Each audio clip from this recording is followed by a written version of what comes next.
Now we begin tonight with news of a deadly terror attack in Turkey.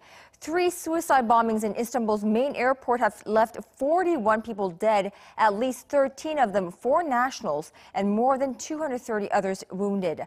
Local media are pointing the blame squarely at the Islamic State militant group. Let's go live to our correspondent Hwang Ho-jun for the latest developments. Now, Hojun, the death toll has been on the rise since initial bombings took place earlier in the day. What do we know so far of this second terror attack in Turkey this month alone? Well, Connyoung, the pandemonium started with 3 bombers exchanging gunfire with security guards and then blowing themselves up at the entry to the Istanbul Ataturk Airport on Tuesday evening local time. Latest reports say 41 people were killed and nearly 240 others were injured by the attack.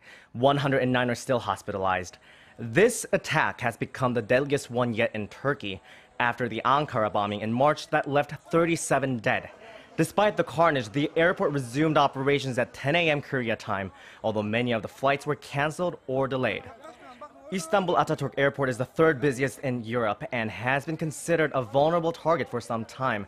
The terminal was equipped with X-ray scanners at security checkpoints and entry gates, which is where the blast occurred. Updated travel warnings to Turkey have been issued around the world, including the US, the UK, and Australia. Right, like you said, Hojun, this is the 3rd busiest airport in Europe that terrorists are targeted this time.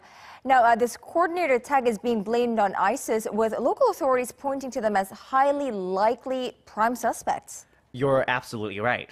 Turkey has been rocked by a series of terror attacks carried out both by the Islamic State and Kurdish militant separatists over the past year.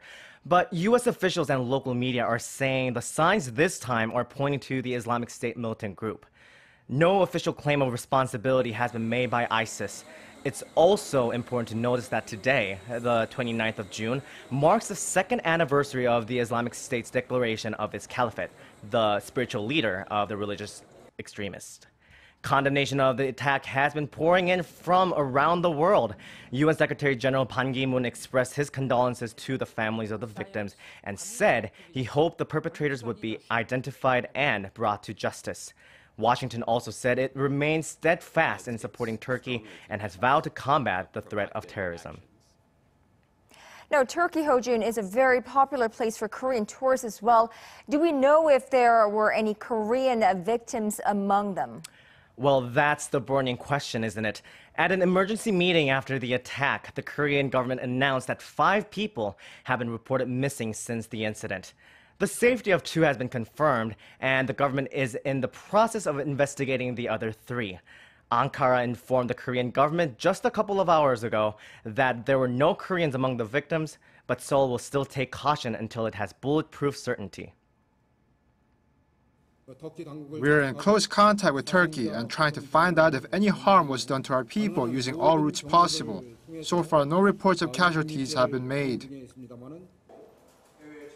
39 of the deceased have been identified, including 10 foreign nationals and 3 with dual citizenships. Connyoung? Our Hwang Ho-jun with the latest on the deadly terror attack at Istanbul's main airport. Thank you, Hojun.